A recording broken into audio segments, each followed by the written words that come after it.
Te atreves a entrar em las profundezas del miedo? Então está no lugar certo. Sejam todos bem-vindos a essa nova família, o Ghostcast 17, espaço dedicado aos amantes do terror e dos mistérios que regem nosso mundo. E não esqueça de deixar seu like e de se inscrever em nosso canal. E caso possuir algum conto ou experiência sobrenatural, pode nos enviar em nossos canais disponíveis em nossa descrição. Agora vamos todos aproveitar a história de hoje.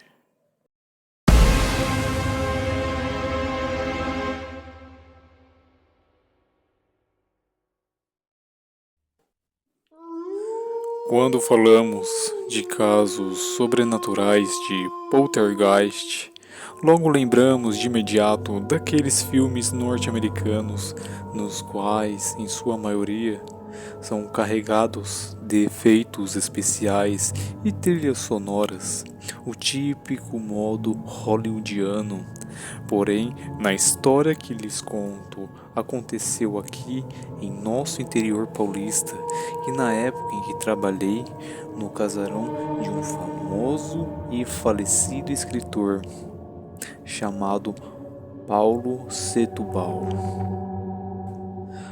Olá a todos, me chamo Madeleine e o que vou lhes contar é sobre as experiências sobrenaturais que minha mãe, na época em que trabalhou no casarão desse antigo escritor brasileiro, nascido em Tatuí, interior de São Paulo, e que fez muito sucesso com seus livros no começo do século XX, e inclusive obras como A Marquesa de Santos e Alma Cabocla. Agora lhes entrego o relato escrito por minha mãe. Trabalhei nesse casarão entre as décadas de 70 e 80. Depois que o casarão de Sr. Setúbal foi desativado após a desapropriação da família, meu antigo patrão o comprou para a criação de um restaurante. Como o casarão era enorme, o patrão disponibilizava quartos e acomodações para a gente, sem sequer descontar nada de nosso salário. O casarão possuía tantos, mas tantos quartos, que no qual meu patrão reservava alguns desses para viajantes, pessoas que também chegavam à cidade para questões de negócio, etc., criando assim um mini hotel.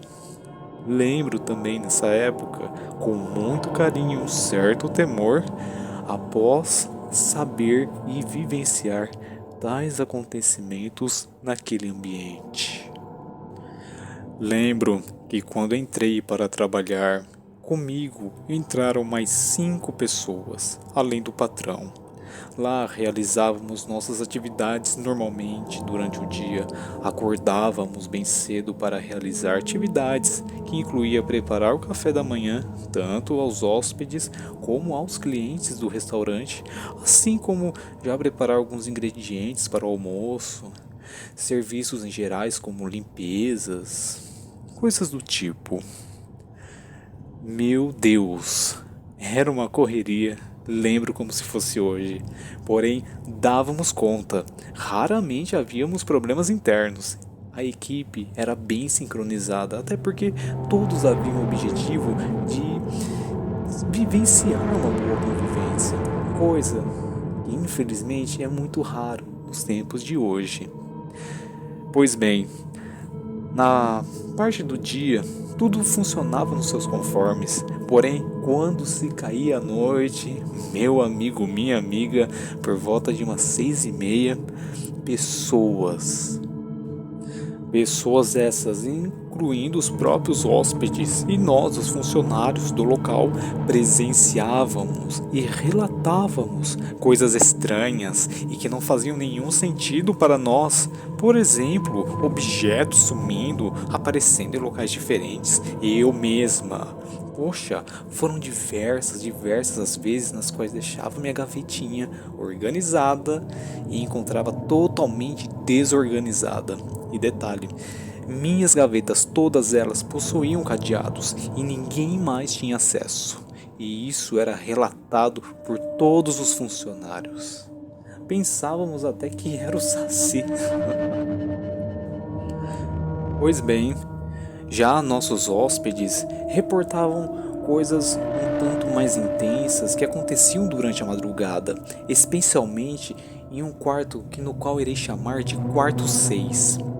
No lado de fora da hotelaria, os hóspedes ouviam como se fosse uma espécie de lamentações e pessoas andando, eram várias.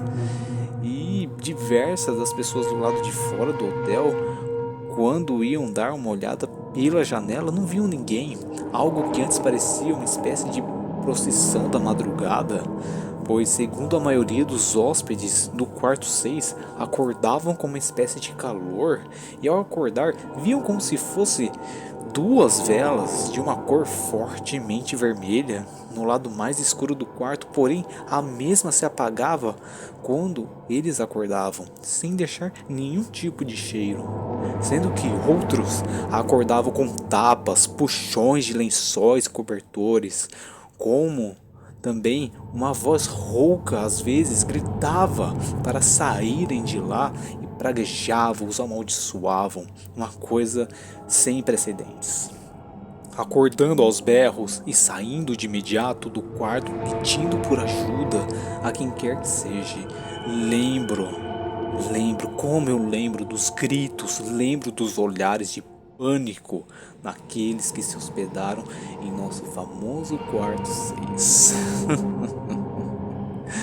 Lembro que a fama de nossas hospedagens percorreu fronteiras, chamando a atenção até de pessoas de nossos estados vizinhos.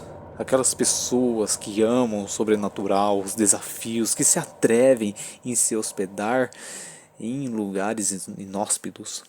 Em nosso caso, o quarto 6 era um deles, a fim de testar os limites do medo e do inexplicável. Pessoas que se diziam sensitivas, espiritualistas, dizendo que naquele quarto se hospedara um mal antigo e absoluto e que prometiam muitas vezes expulsar, só que no final, quem era expulso eram eles e elas. Você sabe o que é ninguém? Ninguém conseguia passar sequer uma noite tranquila naquele quarto. E não foi apenas isso.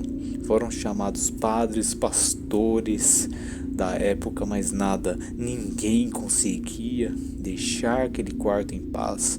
Ou melhor, tirar aquilo que estava nele. Eu era tida como ser a mais corajosa dos funcionários, ao ser encarregada de limpar o quarto 6 durante o dia, que no qual não acontecia nada, porém as coisas começaram a se manifestar mais ainda em outros ambientes do casarão. Portas e janelas começaram a abrir sozinhas, tanto de noite como de dia. Encostar e fechar não era suficiente mais. Tínhamos que agora passar a chave e garantir que estava realmente trancada.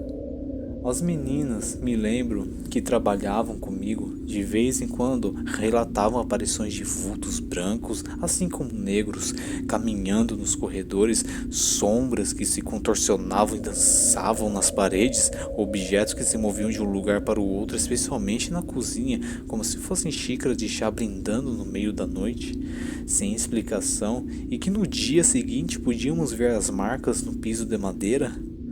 A coisa era tão tensa. Meu Deus. Porém, todos nós necessitávamos do trabalho. Sair era só em último caso. Lembro, como se fosse ontem, no qual um grupo de freiras iria se hospedar em nosso hotel. E os únicos quartos disponíveis eram o 3 e o 6. Elas se dividiram, e como tal quarto já era famoso na época, por suas atividades, que aqui direi inusitadas, as freiras mais velhas e experientes foram para o quarto 6. Porém, antes de dormirem, escutamos elas orando em latim e em outra língua, que arrisco em dizer que era uma espécie de língua oriental, como grego, aramaico, e tal oração durou cerca de incríveis 3 horas e meia. e antes de dormir era como se fosse ou estivessem purificando o ambiente, o exorcizando, e acreditem, elas foram as primeiras que não saíram no meio da noite aos berros, gritando, por ter presenciado algo no quarto ou alguma atividade do tipo. No dia seguinte, perguntamos como tinha sido a noite de sono delas. Elas nos responderam que sim, existe algo sombrio naquele local, porém não queriam falar muito sobre isso e que a fé delas em Deus era mais forte do que qualquer coisa. Passei longos 10 anos na minha vida nesse grande e misterioso casarão, e quando conheci meu marido, pai das minhas filhas, saí de lá e, não sabendo o que aconteceu naquele quarto para ser tão especial e tenebroso assim. Porém, de uma coisa é certa, a nossa fé tem que ser maior do que qualquer obstáculo que tente nos oprimir ou aterrorizar. Não minto, viver em um ambiente que de dia é maravilhoso e à noite é um pesadelo não é para qualquer pessoa. Pois bem, meus amigos e minhas amigas, muito obrigado por me acompanharem em mais esse relato e até a próxima.